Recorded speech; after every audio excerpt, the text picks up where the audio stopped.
రామప్పకు దాదాపు 40 ఏళ్ళు పట్టింది. కానీ ఇక్కడ నెక్స్ట్ జాతర వరకే మేము అంటే తిరుపతి లాగా ఉండాలి లేదా యాదగిరి బయట లోపల చాలా 7,000 బొమ్మలు వేయించినాం. ఇలా చుట్టూ కూడా మొత్తం గొట్టు గోత్రం సమ్మక్క ఎన్నో గోత్రం ఏ దేవుని మొక్కేది ఇవన్నీ కూడా అందులో ఉన్నాయి. కానీ రూములని అందరు రూమ్లు ఎంతమంది మీ ముందుకు 2 ఏళ్ల తర్వాత వస్తున్నారు. ఇంత గొప్ప జాతర ప్రపంచంలో ఎక్కడ లేదు.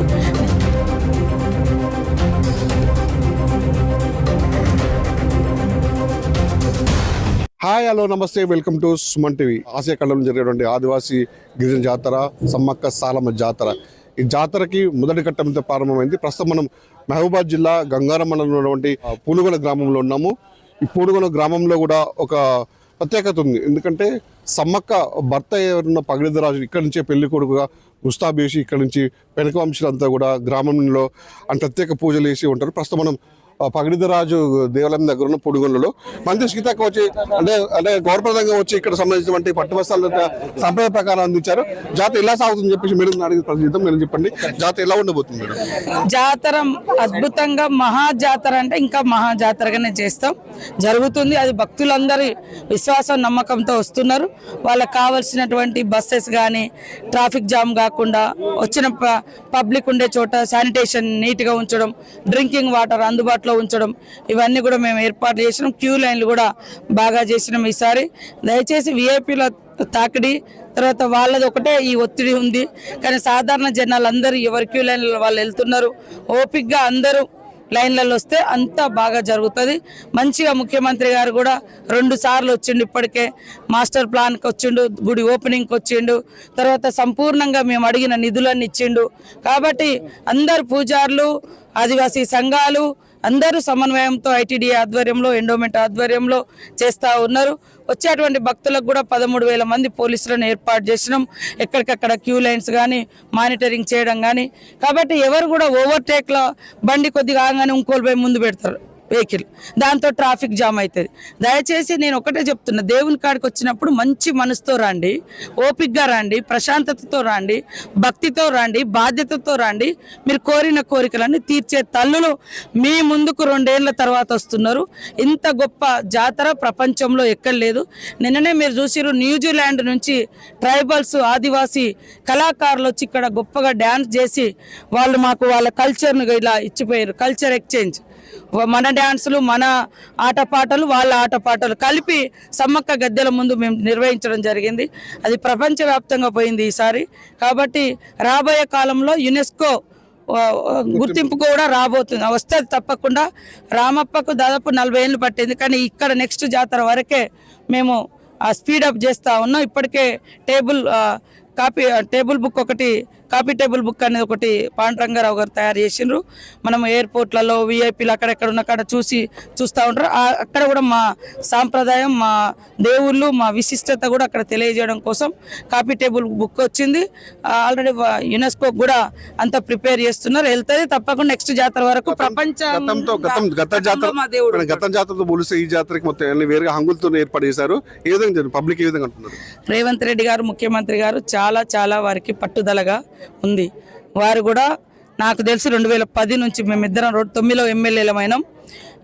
10 నుంచి ప్రతి జాతరకు వచ్చిండు. మరి ఎలక్షన్ల కంటే ముందు కూడా జనవరి 7 అనుకుంటా, జనవరి ఫిబ్రవరి ఆ టైంలో ఇక్కడ పాదయాత్ర మొదలుపెట్టిండు. మళ్ళీ జాతరకు వచ్చేటప్పటికి ఆయన ముఖ్యమంత్రిగా వచ్చిండు. కాబట్టి భక్తితో బాధ్యతతో మాకుండే అటువంటి ఆ దేవునికి ఉండేటువంటి భావోద్వేగ బంధంతో అన్ని రకాలుగా ఆయన ఏది మనం అడిగినా అది ఇచ్చేసిండు.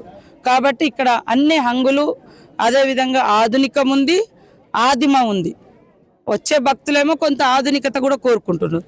సేమ్ టైంలో మా ఆది మానవుల ఆదివాసీల యొక్క కల్చరు, ఆటలు, అవన్నీ జంక్షన్ చూసిరు కదా, అక్కడ చాలామంది సెల్ఫీలు దిగుతున్నారు. సో వాళ్ళకి నచ్చింది. కాబట్టి ఆధునికత చూపించినాం, ఆదివాసీ సాంప్రదాయాలు, ఆది మానవుని కూడా అక్కడ చూపించడం జరిగింది. గద్దెల చుట్టూ కూడా మొత్తం గొట్టు గోత్రం, ముగ్గు, పగిడిద్దరాజు ఎన్నో గోత్రం, సమ్మక్కది ఎన్నో గోత్రం, వాళ్ళు ఏ చెట్టును మొక్కేది, ఏ దేవుణ్ణి మొక్కేది, ఇవన్నీ కూడా అందులో ఉన్నాయి. పాపం భక్తులు కొంతమంది ఇప్పుడు వచ్చే వాళ్ళు అడావుడిగా వచ్చిపోతున్నారు. బయట లోపట చాలా 7,000 బొమ్మలు వేయించినాం. లోపట బయట కూడా చిలకలగుట్ట నుంచి దేవుని తెచ్చేటప్పుడు ఇప్పుడు మన దేవుళ్ళని తెచ్చే ఎట్లయితే వాళ్ళు పూజారులు వడ్డెలు ఎట్లయితే చేస్తారో వడ్డెలు పూజారులు ఆ బొమ్మలు అక్కడ డోళ్ళు ఆ బొమ్మలు కూడా పెట్టినాం. ఆ అడవి అంతా అక్కడ ప్రతిష్ఠింపజేసి చాలా ఇష్టపడుతున్నారు. రోడ్లు కూడా చాలా పెద్దగా చేసినాం. అంతకుముందు తడకలు ఉండడంతో మొసం అర్రకపోయేది ఆడ ముంగట మనకు పార్కింగ్ పబ్లు. ఇప్పుడు పెద్దగా షెడ్లు వేసినాం కాబట్టి ఏం ప్రాబ్లం ఉండదు. మరి ముఖ్యంగా అందరూ ఏమనుకుంటారంటే తిరుపతి లాగా ఉండాలి లేదా యాదగిరి, ఇక్కడ లక్షల మంది కోట్ల మంది ఎట్టే టైంలో ఈ 4 రోజులలో వస్తారు. కాబట్టి మేమైతే మా చిన్నతనంలో చూసిన కంకవనాలు ఉండాలి, మంచిగా ఎంజాయ్ అంటే అందరు అది సంతోషంగా ఉండేది. కానీ రూములని అందరు రూములు ఎంతమందికి ఇస్తారు, లక్షల మంది కదా. కాబట్టి జాతర ముంగట కూడా ఇంకా చెట్లు పెట్టాల్సింది ఉండే. చెట్లు బాగా పెడతాం రాబోయే కాలం. ఇప్పటికీ ఇప్ప చెట్టు, మారేడు చెట్టు, కంకవనాలు ఇవన్నీ కూడా గద్దెల ముందట పెట్టినాం. చుట్టూ ఇంకా ఇప్పటికి 20 ఎకరాలు కొన్నాం. వాళ్ళు అడిగిన డబ్బులు ఇచ్చి సీఎం గారు రేవంత్ రెడ్డి గారు 20 ఎకరాలు మొత్తం బయట కొన్నాం. ఇంకా కూడా కొంటాం. ఇంకా గుట్ట కూడా ఉంది 20 ఎకరాలు మన ఎండోమెంట్ వాళ్ళది. అక్కడ కూడా ఇంకా తయారు చేస్తాం. పూజారులు కానీ భక్తి కానీ అక్కడ మరి ప్రతిష్టంగా ఇంకా చేసేటివన్నీ చేస్తాం. కోటికి పైగా భక్తులు తల్లిని దర్శించుకొని చెప్తున్నారు, ఎక్కువ వస్తారని అంచనా. ఎందుకంటే అంతకుముందు జనరల్ గా బుధవారం, బేస్తవారం, శుక్రవారం వచ్చేది. ఇప్పుడు శనివారం, మంగళవారం కూడా వస్తున్నారు. ఈ రోజు కూడా వస్తున్నారు. కాబట్టి తప్పకుండా అయితే మొత్తానికైతే ఆధునిక సాంస్కృతిక సాంప్రదాయాలకు అద్దం పట్టే విధంగా కూడా మేడారం సమ్మక్క జాతరలో అన్ని హంగులతో పాటు ఏర్పాటు చేశారు. ముఖ్యమంత్రి ఏదైతే రేవంత్ రెడ్డి గారు ఉన్నారో అడిగిందే కాదని తనకు అన్ని విధాలుగా అభివృద్ధి పదంగా మేడారం జాతరను అభివృద్ధి పదంగా చేసేందుకు మొత్తం ముందుకు వచ్చారని చెప్పేసి మంత్రి సీతక్క మాత్రం ఇక్కడ ప్రత్యేక పూజలు చేసి పగిడిద్దరాజుని పెళ్లి కూడా చేసిన తర్వాత ఇక్కడి నుంచి పంపించే తంతు కూడా ముందుగా తీసుకుంటుంది.